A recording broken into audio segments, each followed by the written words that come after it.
Dos 12 que andavam com ele, 11 deles foram concedido o privilégio de entrar no Getsêmani. Dos 11, 8 foram deixados à distância. Eles tiveram comunhão integral com ele, mas não intimidade. Apenas 3, os privilegiados, puderam se aproximar do véu da misteriosa agonia do Salvador. Pedro, Tiago e João estavam presentes quando o mestre ressuscitou a filha de um dos chefes da sinagoga. Estavam também quando aconteceu a transfiguração e agora no momento de maior sofrimento do mestre. Porém, havia uma distância que precisava ser mantida entre eles. Jesus deveria passar no lagar sozinho. O mestre se distanciou para orar. Foi uma oração solitária, humilde. Ele prostrou-se sobre o seu rosto em terra. Foi uma oração filial. Ele disse: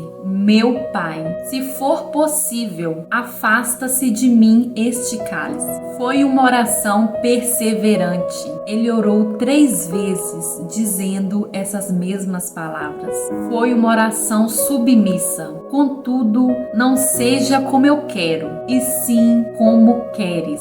O único discípulo que não entrou no Getsêmani junto do mestre entra com uma multidão armada de espada e varas. E se aproximando de Jesus disse: salve, mestre, e o beija no rosto. Jesus se entrega aos inimigos como ovelha perante seus tosquiadores. Ele não abriu a sua boca, mas pelo bem de seus discípulos, fala com grande vigor: deixai ir estes. Ali vemos um amor constante, misericordioso e fiel. O bom pastor dá a sua vida pelas ovelhas e defende que elas sejam libertadas. Jesus é preso e todos os seus discípulos fugiram. O mestre nunca os abandonou, mas eles, temendo covardemente por suas vidas, fugiram dele no exato momento do início de seus sofrimentos. Todos haviam sido alertados do perigo e tinham prometido morrer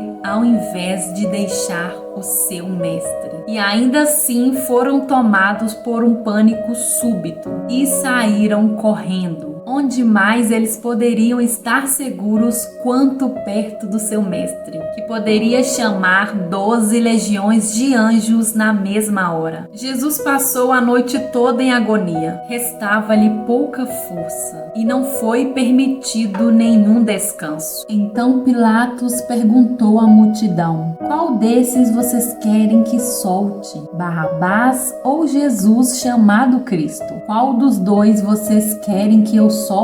Então ecoou em grande voz: Certem Barrabás. E farei então de Jesus, que é chamado o Cristo? Crucificai-o.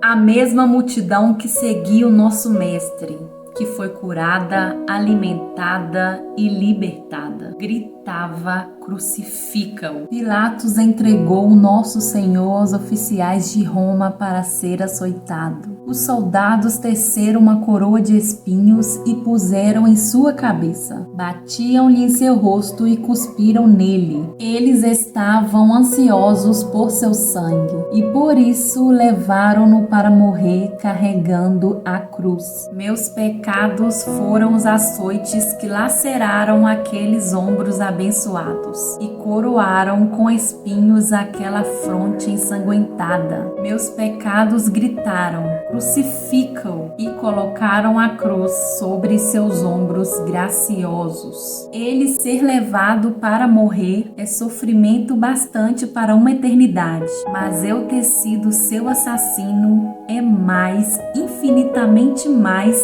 sofrimento do que uma pobre fonte de lágrimas possam expressar. Jamais conheceríamos o amor de Cristo em toda a sua altura e profundidade se ele não tivesse morrido. Nem poderíamos saber da profunda afeição do Pai se ele não tivesse dado seu filho para morrer. A viúva de Naim viu seu filho ressuscitado, mas eu fui erguida para uma nova vida. A sogra de Pedro foi curada da febre, mas eu da grande praga do pecado. Foram 7 demônios expulsos de Madalena, mas uma legião inteira saiu de mim. Maria e Marta foram favorecidas com suas visitas, mas ele habita em mim. Sua mãe deu à luz ao seu corpo, mas ele é formado em mim, a esperança da glória. Aquele que quiser conhecer o amor, que se retire para o Calvário e veja o homem de dores morrer.